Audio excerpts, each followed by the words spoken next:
Vamos lá, meus queridos e maravilhosos alunos. A Yumi aí é igual o professor Gilvan. Tem dias que acordo. Eita, meus queridos. É pesado, pesado. Tem dia que dá vontade de ficar um pouquinho mais aí na cama, né, meus queridos alunos? Então vamos lá, meus queridos. Vamos dar continuidade ao nosso assunto, falando de ética profissional, o choque cultural, falando um pouquinho sobre cultura. Vamos focar aqui, meu querido Josiel. Vamos focar no assunto. Vamos trabalhar agora, né? Depois que eu pedi para vocês fazerem o estudo de casa, pedi para vocês focarem aqui em um assunto bacana sobre a missão e valores desta empresa brasileira, tá? Marista Centro-Norte, certo? Eu peguei tudo da missão e visão. A União Brasileira de Educação e de Ensino, a Associação de Direito Privado com atividade na área da educação sem fins econômicos de natureza católica, beneficente e filantrópica, sediada no Distrito Federal, com a presença em Minas Gerais, Rio de Janeiro, Espírito Santo, Goiás, Tocantins e do Distrito Federal. A União Brasileira de Educação e de Ensino, certo? A Marista, nome dessa escola aí. Então, a União Norte-Americana de Educação e Cultura. Associação de fins não econômicos e de caráter beneficente, com atividade na área de educação sediada em Recife, Pernambuco, com presença nos estados do Pará, Maranhão, Piauí, Ceará, Rio Grande do Norte, Alagoas, Paraíba, Pernambuco, Bahia e Distrito Federal. Então tá aí, gente. Coloquei aí resumindo o que seria essa empresa. Tá? Ela são dois em um, certo? Tem uma que está na área da região aqui, principalmente na região Nordeste. Tem umas que são mais nas outras regiões, certo? Então vamos lá, professor, qual é a missão dessa empresa? Vamos entender a cultura dessa empresa. Nossa missão é educar e evangelizar crianças, adolescentes e jovens, fundamentada em São Marcelino, para formar cristãos e cidadãos comprometidos na construção de uma sociedade sustentável, justa e solidária. Tá? Aí é a missão da escola, certo? Marista Centro-Norte. Professor, quais os princípios dessa empresa brasileira? Educação integral centrada em Jesus Cristo e inspirada na Nossa Senhora, ou seja, na Maria. Articulação entre fé, cultura e vida. Excelência nos serviços e produtos. Foco em resultados nas áreas de atuação. Vocês estão observando que esta escola tem uma cultura. Ela é 100% católica. Então, a tua cultura, minha querida Yumi, tem que bater de frente com essa cultura da escola marista. Não. Ela tem que casar. A sua cultura tem que casar com a cultura dessa instituição de ensino. Estão conseguindo compreender, meus amados alunos? Então, eu sou ateu. Eu não acredito em religião, vamos supor. Eu deixo meu currículo nessa empresa. E na hora da entrevista, o entrevistador, o padre José Rufino, ele consegue identificar que eu sou ateu. Será que eu vou passar no processo seletivo? Vai ter um choque de cultura aí, não ia? Selecionar o ateísmo com a escola que é totalmente católica. Aí ia ser complicado, não ia? Aí eu contrato um professor, que o ideal é o professor ser apartidário. O ideal é um professor ele não envolver religião, nem futebol, nem jogo. Porém, tem suas exceções. Você pode falar de uma maneira geral, porém, uma escola, uma instituição de ensino dessa católica, ela pode falar, porque ela é católica. De cara, ela já é católica, então ela prega muito isso. Porque o que ela diz nos seus princípios? Então, se eu for colocar um filho meu, eu já estou sabendo. É uma educação integral, que é o dia todo, centrada em Jesus Cristo, inspirada em Maria. Então, já sei que ela é articulada em fé, cultura e vida. Então, eu não posso chegar para essa empresa, essa escola marista, e reclamar. Olha, eu sou ateu, meu filho também é. Eu não quero que vocês falem de Jesus Cristo e nem de Maria. Eu digo, meu senhor, pois mude de escola. Infelizmente, você tem que mudar o seu filho de escola, porque vai haver um choque de cultura aqui. Então não é ideal seu filho estudar conosco.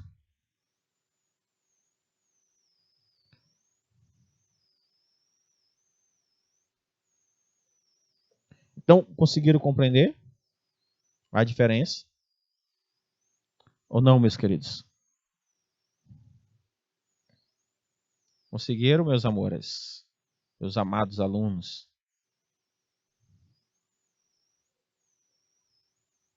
Ou não? Quero mostrar para vocês, entendeu? Eu quero mostrar para vocês o que é choque cultural, certo? O que é ética. Então, claro, como é que eu vou ter ética, professor?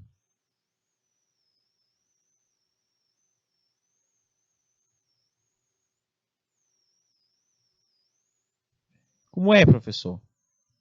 Então você tem que ter cuidado. Você tem que pensar de que forma você pode trabalhar na empresa ou estudar numa instituição para não haver choque cultural nenhum.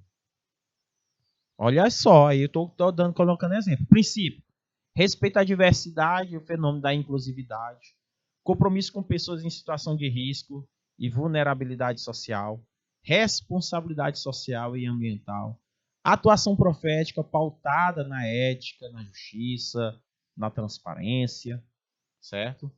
Então, meus queridos, a ética empresarial, né, quando eu coloco aí para vocês, para não haver um choque de cultura. Tá entendendo? Então vamos lá para a questão, para a discussão 2. Se você fosse diretor da empresa, teria coragem de tornar público que você recusou a promoção ao gerente em razão de sua falta de maturidade, de confiabilidade? Vocês fariam isso, gente? Se vocês fossem diretor, teria coragem de tornar público que você recusou a promoção ao gerente em razão da falta de maturidade, de confiabilidade? Vocês tinham coragem de se expor? Ou vocês acham correto se expor? Hein, meus queridos alunos? Sim ou não? Vamos lá. Ou essas questões que acontecem na empresa, morrem na empresa. Não deve jamais expor o que acontece na empresa.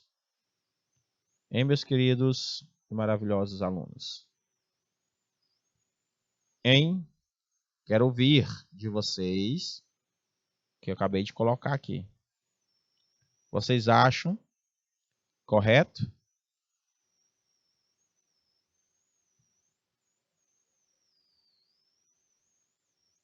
É.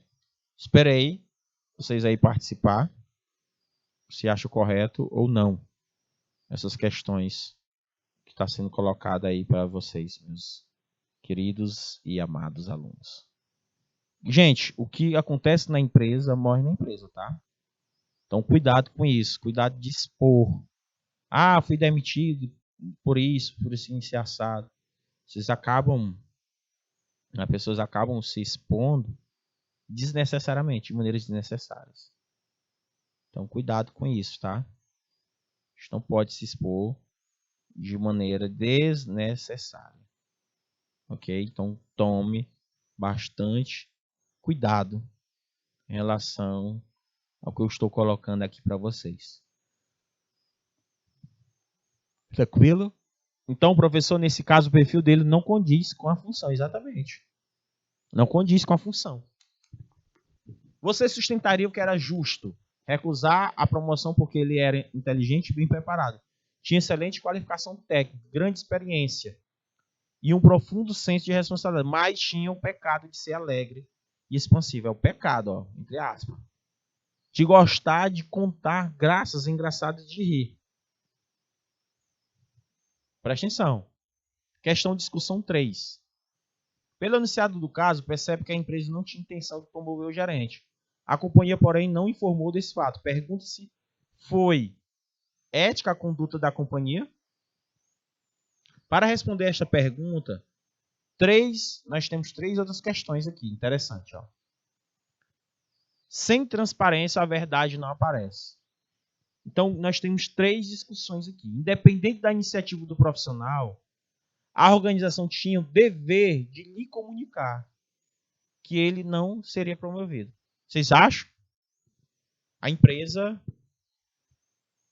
ela tinha um dever de comunicar que ele não seria promovido. Ó, Cleudiano, você vai ficar nessa empresa. Beleza, eu gosto muito do seu trabalho como gerente. Mas eu não tenho como promover você. Promover para diretor, porque o seu perfil não encaixa como diretor. Ok? Mas nós gostamos muito de você. Você é muito competente como gerente. Mas você quiser continuar na empresa. Ou vocês acham que o diretor tinha a obrigação de lhe dizer o que pensavam eles? Ou vocês acham que silenciar e deixá-lo estacionado por mesmo carro por longo tempo, a empresa causou algum dano na sua percepção? Causou humilhação ou prejudicou em sua carreira profissional? Em seus rendimentos? O que vocês acham? Vamos lá, respondam. Qual a visão de vocês? A letra A é a mais correta, a letra B, a C ou as 3? Por que, meus queridos alunos? O que nós temos que aprender sobre ética empresarial? Sem transparência, a verdade não aparece. Sem transparência, a verdade não aparece. E aí? Qual é a mais correta? Letra A, letra B, letra C, nessa situação, no caso. Hein, meus amados alunos? Quero ouvir de vocês.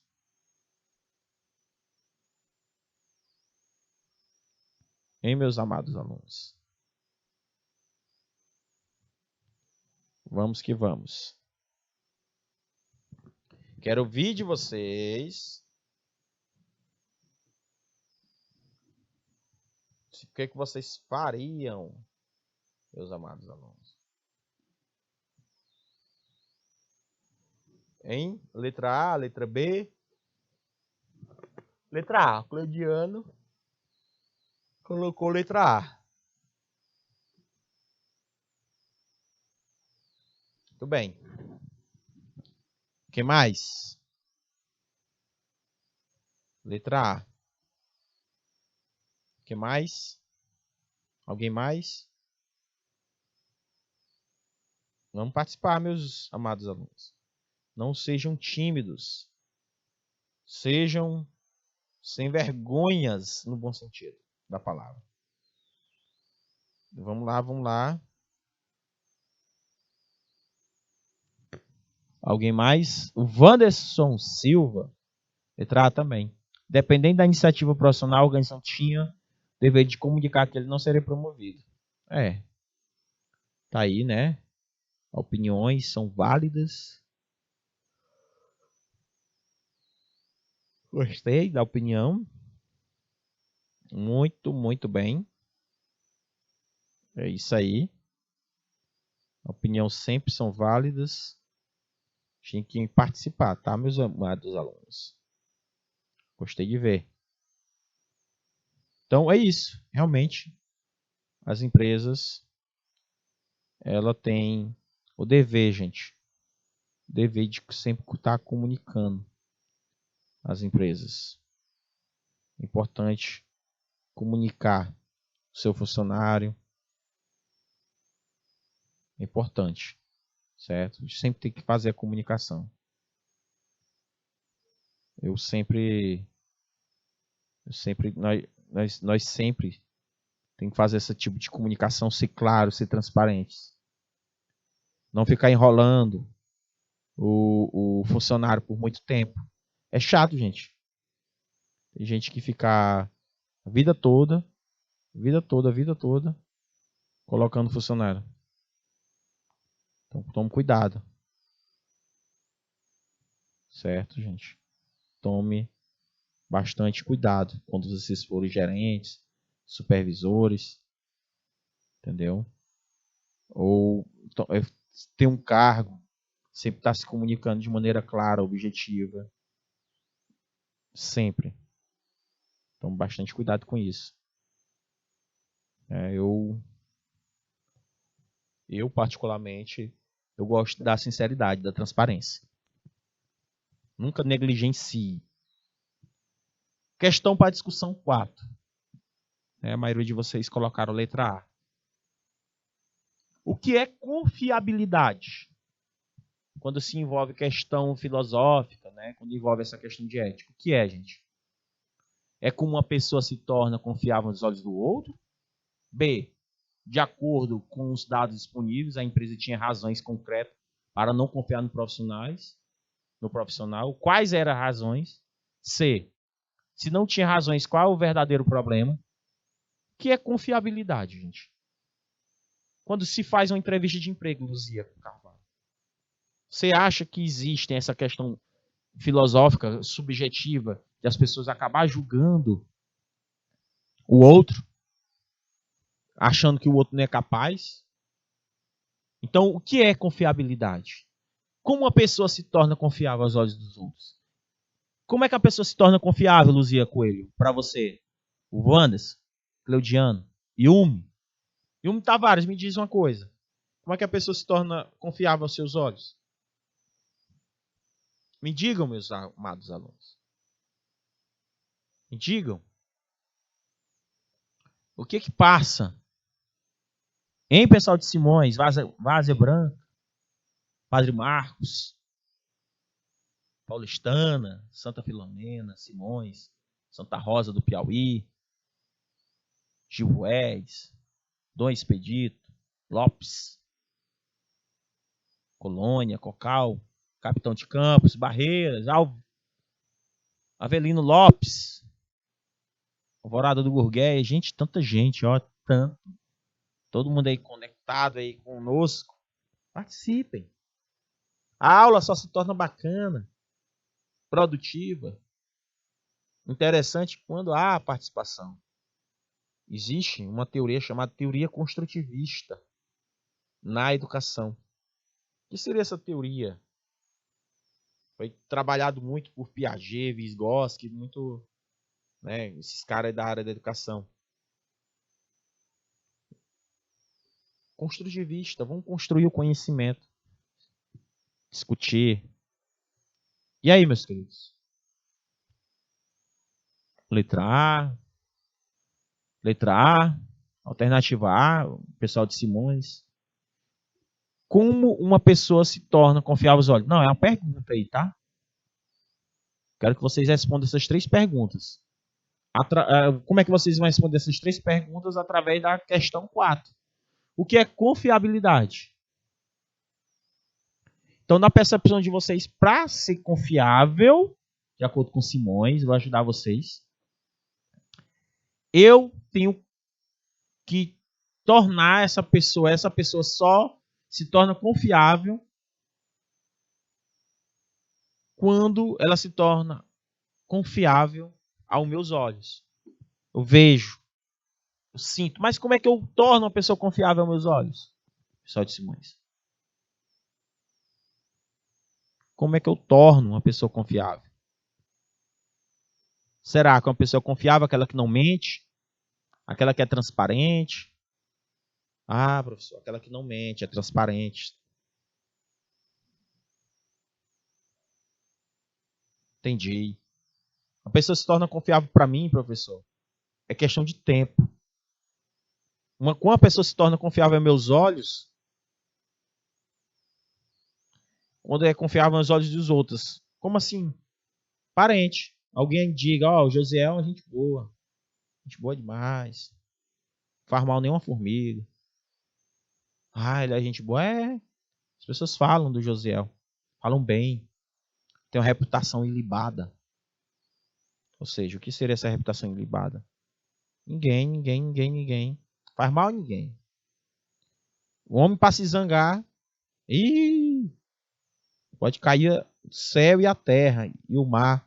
Não se zanga, não. Cabeça fria.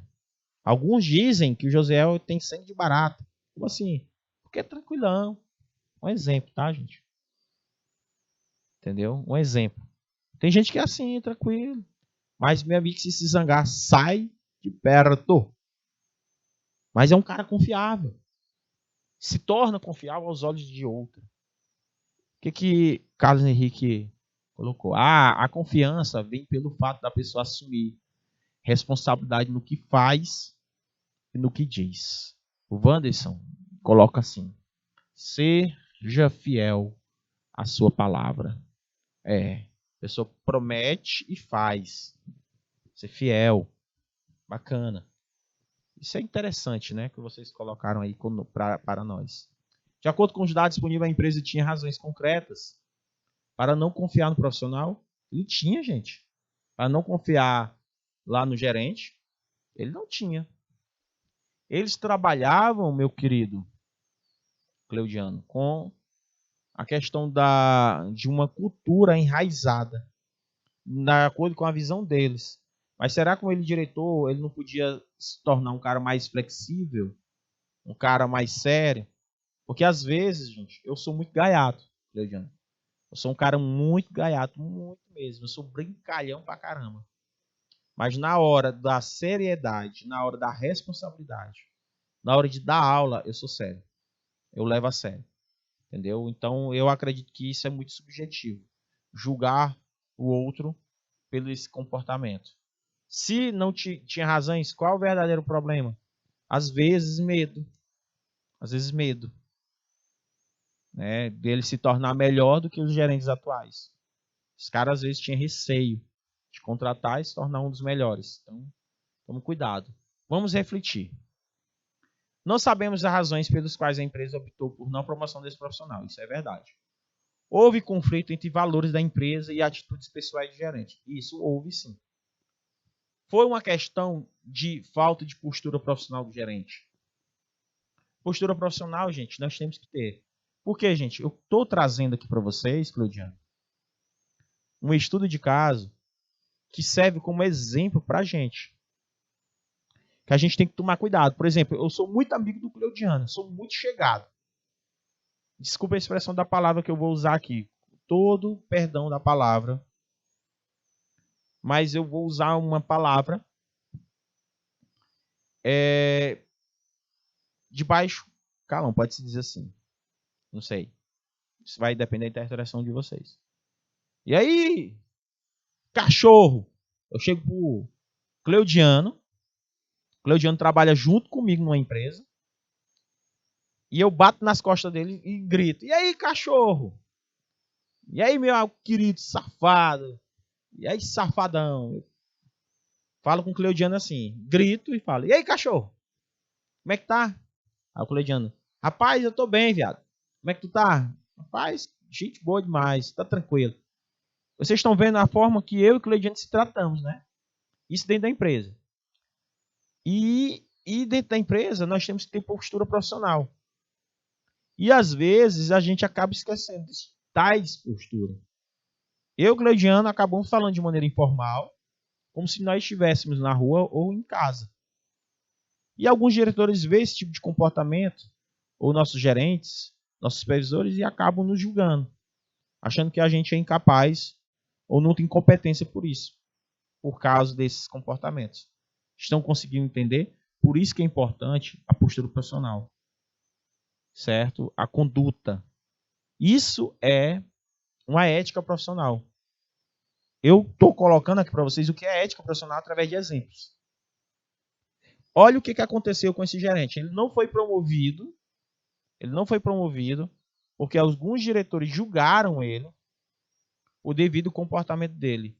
E esse comportamento dele foi a falta de ética profissional? Sim. Há um conflito de valores que foi transmitido pelo esse gerente para os diretores. Às vezes a pessoa precisa de uma chance para crescer, mas devido a certos comportamentos, a postura profissional, devido à falta de postura profissional, comportamentos, no ambiente de trabalho, a gente acaba perdendo oportunidades, meu querido Claudiano. Aí o cara tá dentro da empresa, Claudiano e Henrique. Aí o outro fala uma brincadeira e tudo, aí dentro. Você fica. Fica parecendo um doido, um retardado dentro da empresa, tirando brincadeiras toda hora, constantemente. E não tem postura profissional. Não condiz com a postura profissional. Então nós vivemos, meus caros alunos, num verdadeiro Big Brother. Cuidado. Vivemos num verdadeiro Big, né? E o que significa isso? Estamos sendo vigiados.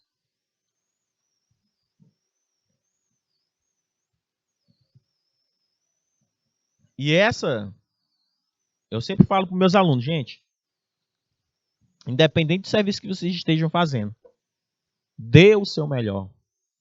Tenha postura profissional. Porque você acaba perdendo oportunidades. Você acaba perdendo oportunidades. Entendeu? Por quê? Porque nós estamos sendo vigiados. Então, cuidado. Não perca as oportunidades. Observe as oportunidades. 6, de uma maneira ou outra, nós temos que ter postura profissional. Mas o que é postura profissional, Claudiano? É a maneira como nos comportamos. Como nos relacionamos com as pessoas dentro do ambiente de trabalho. Repito, o que é uma postura profissional, professor? É a maneira como nos comportamos e como nos relacionamos. Saiu uma pesquisa recente que a maioria das pessoas dentro do ambiente de trabalho não tem postura profissional. Quase 70% das pessoas não têm postura profissionais. Vocês sabiam disso? A maioria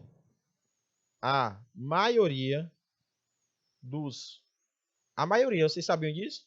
Dos colaboradores,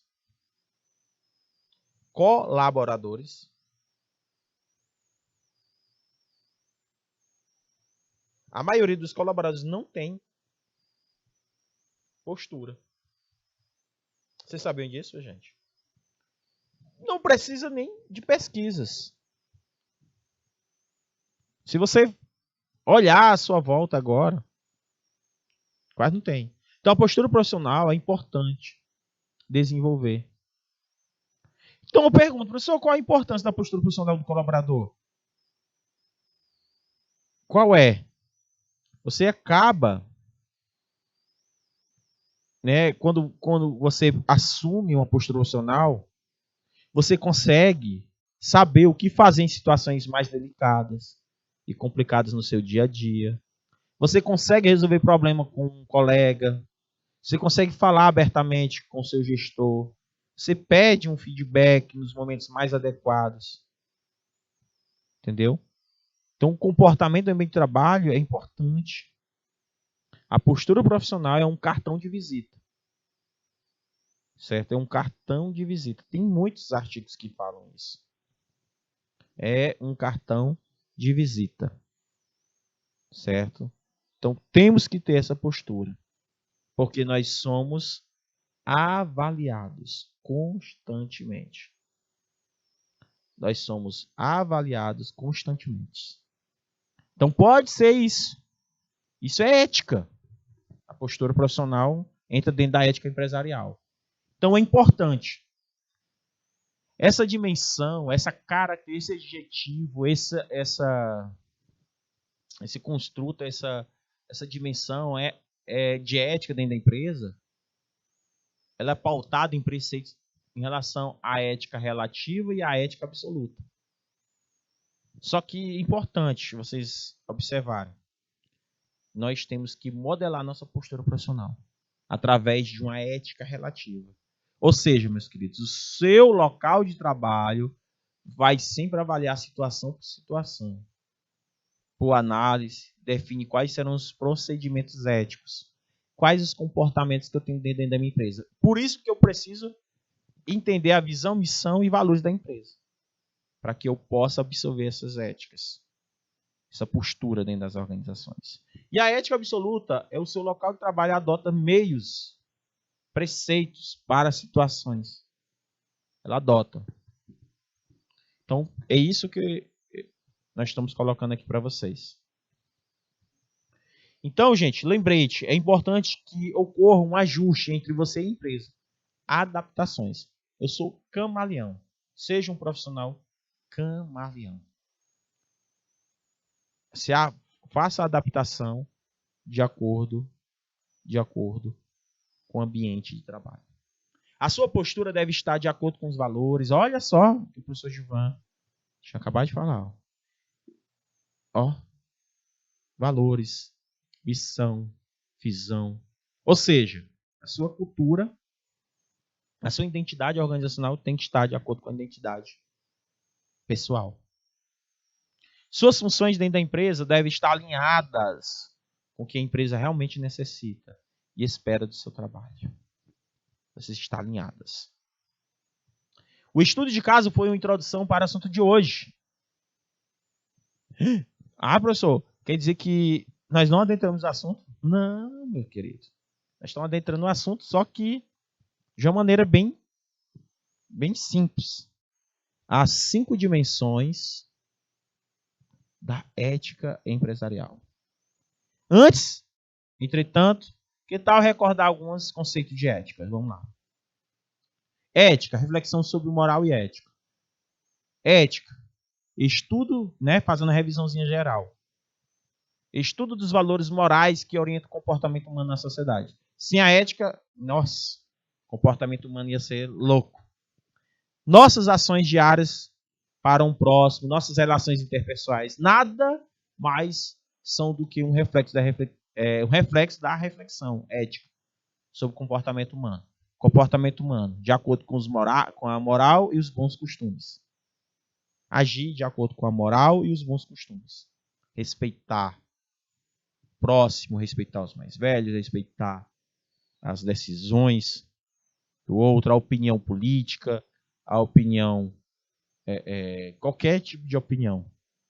Não é, só você tem razão. Não, você não, ouvir e respeitar. De acordo com a minha opinião. Não, tranquilo, eu concordo com a sua opinião, mas vou continuar com a minha opinião. Não quer dizer que minha opinião é verdade absoluta, mais do que a sua. Respeitar, atender, se colocar no lugar do outro. Teoria do dever. O que é deontologia? É o ramo da filosofia cujo objeto de estudo é o fundamento do dever, normas e obrigações. Foi até as questões que a Luzia Carvalho respondeu anteriormente. É uma teoria sobre as escolhas do indivíduo que moralmente necessário e serve para nortear o que realmente deve ser feito. É o mundo do trabalho. É um conjunto de princípios e regras de conduta ou deveres de uma determinada profissão. Tá vendo aí? A deontologia, ela é um conjunto de princípios e regras de conduta ou deveres de uma determinada profissão. Normas fundamentais, a área da profissão, zelar com sua competência profissional, honestidade, pelo bom nome ou reputação do profissional exercido. Eu tenho que zelar. Eu tenho que ter uma boa relação profissional, lealdade, solidariedade, críticas, competição, concorrência. A área da clientela profissional executa de maneira íntegra o serviço conforme combinado. Remuneração, preço justo, segredo, sigilo profissional. Então, a ética profissional e a ética empresarial. Qual a igualdade, a semelhança e a diferença dos dois? Será que existe diferenças? Ou tudo a mesma coisa? Vamos ver. A ética profissional, gente, são princípios que regem o comportamento de um trabalhador. de sua equipe, do ambiente de trabalho, no exercício de qualquer atividade. Ter uma conduta ética, meus queridos alunos, é saber construir relações de qualidade. Lembra? Comportamento? Tem que ter um bom comportamento. Ética profissional. Contribuir para um bom funcionamento das rotinas de trabalho. Contribuir para a formação de uma imagem positiva da instituição perante os públicos de interesses, acionistas, clientes, sociedade em geral. Certo? A ética profissional, ela tem isso. Princípios que regem o comportamento de um trabalhador, de sua empresa, no ambiente de trabalho, no exercício de qualquer atividade. Ter uma conduta ética é isso. Saber construir relações de qualidade. Contribuir para um bom funcionamento de rotinas. Contribuir para a formação de imagem positiva das instituições perante os públicos de interesse. Isso que é uma ética profissional. Certo, gente? Então, cuidado. Comecem a pensar, comece a agir, comece a lapidar-se. Eu vou me lapidar, professor, meu comportamento. Eu falo muito palavrão, professor, dentro do ambiente de trabalho. Então, comece a lapidar. Cadê sua ética profissional? Entendeu? Eu achei interessante essa semana, Cleudiano, no concurso de Brasília, teve um concurso agora em Brasília para policial civil, para trabalhar como policial civil no Distrito Federal. E um rapaz que trabalha como agente administrativo da Polícia Federal, ou Polícia Rodoviária Federal, não lembro bem, mas tem no jornal. Ele foi fazer o TAF, que é o teste de aptidão física. Aí, meu querido diretor, ele foi fazer o teste lá e não passou no teste de corrida. Aí ele chegou pro fiscal e perguntou quanto é que ele tinha feito. Não, infelizmente você não foi aprovado. Aí ele disse assim, rapaz, eu te dou 30 mil reais se tu me aprovar, se tu alterar aí. Aí o fiscal perguntou assim, como é que é? Não, eu perguntei se você queria 30 ou 40 mil reais para me aprovar aí no TAF. Não se preocupe, que eu lhe pago tudo direitinho. Ainda faço a transferência hoje no Pix. Se você só quero que você me aprove nesse concurso. Aí sabe o que o fiscal fez? Imediatamente ligou para a polícia e deu voz de prisão nele. Porque ele era um agente da polícia, esse fiscal, e disse que ele estava fazendo uma corrupção ativa. Certo? Corrupção ativa. Ele foi preso imediatamente. Perdeu o concurso, foi eliminado do concurso e ainda foi preso. Passou aí recentemente. Olha que loucura. Olha a ética profissional, não tinha. Certo? Quem teve ética profissional? O fiscal. Foi lindo, gente. Esse fiscal, ele merece todos os Oscars. Aí tu se pergunta, nossa, professor, coisa tão simples, né, que não era para acontecer, mas ele 40 mil reais, gente, que ele ia ganhar. Podia ser 40, podia ser 50, podia ser 70 mil reais. Ele disse lá na entrevista que podia oferecer qualquer dinheiro. Diz que tem que ter conduta ética, princípios, morais e bons costumes dentro da polícia. Um exemplo, dentro da instituição policial. Tu imagina aí, um cara desse passa para a polícia, perito criminal, ou para a polícia, investigador, o tanto de dinheiro que ele ia ser corrupto, porque ele já estava sendo corrupto. Tu imagina aí ele passando no concurso deles, que tipo de agente ele ia ser? Entendeu? Já demonstra que ele não tem ética profissional. Então nós temos que buscar isso, meus caros alunos. Buscar ter ética. É importante para dentro das instituições públicas, privadas, seja o que for. Ok? Então trouxe aí para vocês essa conduta. Então, meus queridos, já a ética empresarial, valores morais e ética de uma empresa. Então, ética profissional é do indivíduo. E ética empresarial é da empresa. É o ramo de atuação. Onde essas éticas empresariais, elas têm 5 dimensões. 5 dimensões segundo Fernando de Almeida Santos. Certo? Então, o que é isso, professor? As dimensões de ética empresarial, elas convêm a questão da sustentabilidade, questão do respeito à multicultura, do aprendizado contínuo, da inovação, da governança corporativa, certo? É isso. Caraca, professor. Aí é um insulto ao profissional competente, exatamente. É um insulto, certo? É um insulto. Então acontece, Claudiano, acontece agora, aconteceu recentemente, na questão do mundo dos concursos. Como eu estou ligado aí, eu voltei a ser concurseiro, Claudiano, tá só apenas com 2 meses, eu estou ligado aí no mundo dos concursos, entendeu? Estou ligado aí nos concursos, mas acontece. Então, a ética empresarial, ela se caracteriza por 5 dimensões. A sustentabilidade, respeito à multicultura, o aprendizado contínuo, a inovação e a governança corporativa. Hoje se fala muito nisso, ó. Governança corporativa. As empresas têm que ter. Então, as dimensões da ética empresarial, ela tem essas classificações por abordagem, operacional e por desenvolvimento. As dimensões por abordagem, elas se caracterizam pela sustentabilidade e também pelo respeito à multicultura. Já as operacionais e desenvolvimento, elas se caracterizam pelo aprendizado contínuo, pela inovação e pela governança corporativa, certo? Corporativa. Então, o que acontece? A dimensão número 1, que é a sustentabilidade, ela tem uma visão mais limitada. Toda empresa deve se sustentar, utilizar práticas que garantem, gente, a questão da preservação da nossa biodiversidade. Toda empresa ela tem que buscar não degradar o meio ambiente, utilizar as reciclagens da matéria-prima em diversos setores da produção, redução do impacto ambiental das atividades humanas sobre esses recursos, certo? Alguns imaginaram que para existir basta a empresa reunir recursos humanos.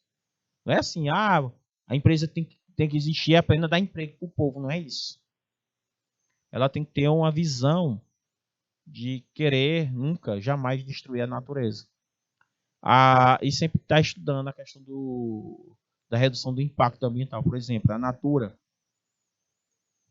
ela sempre teve essa ideia de sustentabilidade, a Natura, certo? A outras empresas, gente, a maioria das empresas hoje em dia, elas buscam essas questões de sustentabilidade. Vamos falando o nome de outra empresa aí, gente, que busca trabalhar com a sustentabilidade. Vamos buscando aí. Fala aí para o professor Gilvan. Certo? E muitas. A Ambev, certo? Trabalha com isso, com a reutilização da água na questão da produção, certo? Para não derramar produtos químicos nas águas, certo? Essas indústrias automobilísticas sempre buscando produzir carros que não possam, por exemplo, a invenção do catalisador nos carros, gente, eu não sei se vocês já ouviram falar, para reduzir a emissão do CO2 no meio ambiente, certo? Antigamente as geladeiras, elas poluíam, tá, gente? Como era o nome meu diretor, daquele gás que era produzido pela geladeira, que tinha um gelo, acabava formando um gelo. Naquela geladeira, não era... Não, as geladeiras antigamente elas poluíam. As geladeiras. Hoje elas geram menos impactos, certo? Eu não lembro o nome do gásinho da geladeira de antigamente. Não sei se é gás neon, é? Não sei. Que antigamente ela acaba causando um buraco na camada de ozônio. Então as empresas acabam, né, utilizando de produtos que não sejam tão, que não cause tanto mal à nossa biodiversidade. Ou seja, gente, é muito interessante a gente saber dessas coisas, tá? Temos que ter uma redução. Então, essa sustentabilidade. Então, tem que existir a responsabilidade ambiental. De acordo com o autor Tatis e sua obra Gestão Ambiental e Responsabilidade Social Corporativa, o que as empresas têm que fazer? Um conjunto de atitudes individuais ou empresariais voltadas para o desenvolvimento sustentável do planeta. Nós temos que ter um desenvolvimento sustentável. Por exemplo, lá no Carvalho do Mocambinho, eles colocaram uma caixa enorme lá, recolhendo lâmpadas. Eles recolhem lâmpadas. Não sei se vocês, lá em Piripiri, por exemplo, existem, certo? Lugares que possam fazer reciclagem, né, de baterias, de restos, de notebooks, de materiais eletrônicos. Por exemplo, aqui o MP3, né? Eu acho que é o MP3 aqui com o bairro São Pedro. MP3, movimento da periferia, movimento não sei o que da periferia. Eles pegam vários produtos, por exemplo, resto de computadores e faz um computador novo. Entendeu? É muito interessante. Isso é ser autossustentável, tá, gente? Então, essas atitudes é muito importante. Deve levar, principalmente essas atitudes fazem com que um país tenha um crescimento econômico, certo? Principalmente para gerações futuras, porque a gente produz muito lixo, gente. Nós, seres humanos, produzimos muito lixo. O desenvolvimento sustentável, meus queridos, ele causa, certo? Ele causa um impacto social, econômico e ambiental. Desenvolvimento sustentável. Ou seja, o desenvolvimento sustentável ele é capaz de suprir as necessidades da geração atual, sem comprometer a capacidade de atender as necessidades das futuras gerações. Ou seja, gente, nós temos desenvolvimento que não esgote recursos para o futuro, certo? Nós temos que ser autoeficiente ou ecoeficiente, que é um modelo de gestão que as empresas têm que colocar, que é um modelo de gestão mais sustentável, onde eu não posso agredir tanto o meio ambiente, certo? Sem comprometer as gerações futuras. Às vezes, um simples fato, Cleudiano, de você pegar um bombom que você consome e você jogar no meio da rua, você vai pegar aquele produto e fazer uma reciclagem, certo? Por exemplo, lá na casa de vovó, não tem as garrafas PETs? A minha avó pega e utiliza para fazer uma mini horta. As hortas é uma horta de garrafa PET. Ela planta cebolinha, coentro, deixa eu ver o que ela planta, tomate caboclo, aqueles pequenininhos, tudo na parede. Acho que é interessante. Ela pegou várias garrafas PET, furou, pintou e botou na parede, né? E ela acabou plantando coentro, cheiro verde. E eu achei bem interessante aquilo que ela fez. Eu achei magnífico, tá? Fazer aquele tipo de horta, aquela mini horta. E eu achei sensacional. Eu acho importante a gente acabar utilizando, certo? Esse tipo de ideias, certo? Ser autossuficiente, certo? Utilizando esse modelo de gestão. Então, a responsabilidade ambiental, gente, é importante, ó. A gente tem que minimizar a utilização de materiais na produção de bens e serviços. A gente tem que minimizar a utilização de energética na produção de bens. Tá? Eu vi aqui uma oficina mecânica aqui em Teresina, que é bastante interessante, meu caro diretor, que o teto deles era todo de zinco, certo? Todo de zinco não, de aquelas telhas grandes, né? Aquela telha já enorme. Aí eles pegaram a garrafa PET, botaram água nessa garrafa PET, furou o teto, vários, e colocou uma garrafa PET em cada pontinho. A garrafa PET, quando ela pega a luz do sol, fica que nem uma luz de LED. Por exemplo, essas luzes de LED que nós estamos aqui, nós poderíamos colocar várias garrafas PET aqui, ó. Desligava a luz, ela ficava igualzinha. Porque quando o sol bate na garrafa PET, quando ela tá a metade dela para dentro, ela fica igual uma luz de LED. Aí o que ele fez? Ele, durante o dia, na oficina dele, ele não precisa usar nenhum tipo de energia elétrica para iluminar o ambiente de trabalho dele. Ele só usa a garrafa PET. E eu achei sensacional essa ideia. Caraca, como eu nunca pensei nisso. Aí eu fiquei imaginando, por exemplo, esse estúdio aqui, a gente poderia utilizar só a luz do sol, entendeu? Com a garrafa PET que ia iluminar toda a sala. A gente podia apagar a luz e economizava. Então a energia dele disse que veio muito mais barato. Ele disse que pagava em torno de 500 a 450 reais. E ele reduziu quase para 200 reais. Em questão de energia. Por quê? Porque ele não utilizava nem manhã nem tarde. Porque lá é um galpão, né? Então nesse galpão ele utilizou garrafa PET. Basta você pegar a garrafa PET, Coca-Cola grande 2 litros, cheia d'água e botar no ambiente. Certo? Esteticamente, se você souber colocar, fica bonitinho.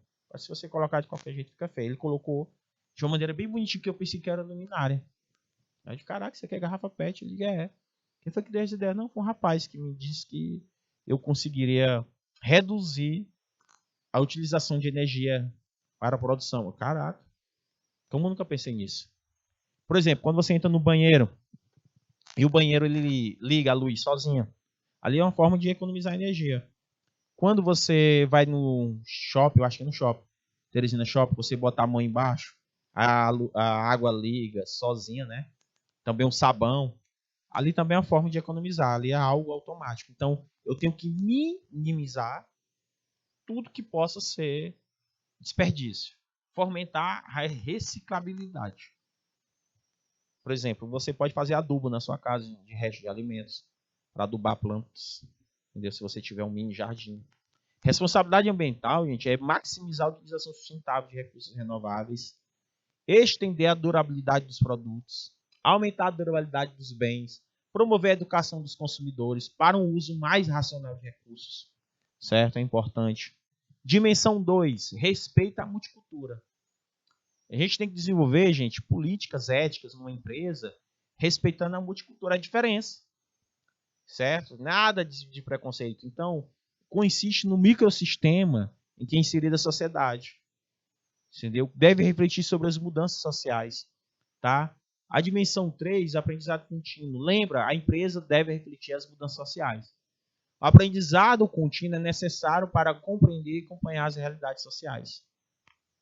No mundo em constante transformação, incluindo o surgimento de novas tecnologias, apenas uma empresa com profissionais qualificados, promover uma gestão ética, como uma adequada governança corporativa, adotar novas tecnologias, certo? A dimensão 4, inovação é a consequência da educação, do aprendizado contínuo. Por isso que as organizações devem investir em cursos de aperfeiçoamento, de utilização para os seus colaboradores. A inovação é necessária para desenvolver novas tecnologias, processos éticos, capaz de contribuir com a sociedade. Então, a inovação, gente, possibilita desenvolvimento de políticas capazes de considerar as necessidades. Então, uma empresa ela precisa de criatividade e inovação, gente. Duas palavras que tem que andar junto: criatividade e inovação, certo? Um puxa a outra, gente. Tem que criar, inovar para se você se manter no mercado, certo? A dimensão 5, que fala sobre a governança corporativa. O que é isso, professor? São práticas, são normas, são sistemas, são processos com o objetivo de garantir a ética dentro da empresa, a transparência, a gestão, entendeu? Então, a governância e a governabilidade, duas coisas totalmente diferentes. A governabilidade e a governança são duas coisas. E hoje as empresas elas têm que buscar a governança corporativa, não a governabilidade. Certo? Impor. A gente tem que trazer a questão da ética, a gente tem que trazer a questão das leis, a gente tem que trazer normas que norteiam que aquela empresa ele tem que seguir passos em conjuntos para que eu possa atingir meu objetivo organizacional, nos quais eu tenho que buscar sempre a transparência em tudo que eu faço, equidade, prestação de contas e responsabilidade corporativa, certo? Isso são os princípios básicos da governança. Sem esses princípios, as empresas elas não conseguem atingir seus objetivos. Então, para que uma empresa possa garantir a ética, a transparência e a gestão, ela tem que ter esses princípios básicos. Ok, meu querido? E que seria esse princípio? A transparência, professor. Eu tenho que disponibilizar dados, informações, sempre. Lembrando que o acesso deve se limitar apenas a dados financeiros, mas também a dados que sobre tomada de decisões. Tem que ter muita transparência. Em equidade, professor, todas as partes interessadas, independente do cargo que ocupa ou nível da empresa, devem ser tratadas de forma justa e igual. Tem que tratar os iguais na medida das suas igualdades e os desiguais nas medidas das suas desigualdades. Tá, gente? Então, coloquei aí para vocês, meus queridos alunos, assuntos importantes para que vocês possam entender o que seria ética e relações interpessoais, nos quais estou trabalhando aqui com vocês as 5 dimensões da ética. 5 dimensões. Ok, meus queridos? Então, meus queridos, muito obrigado e até a próxima. Beijo, tchau, tchau.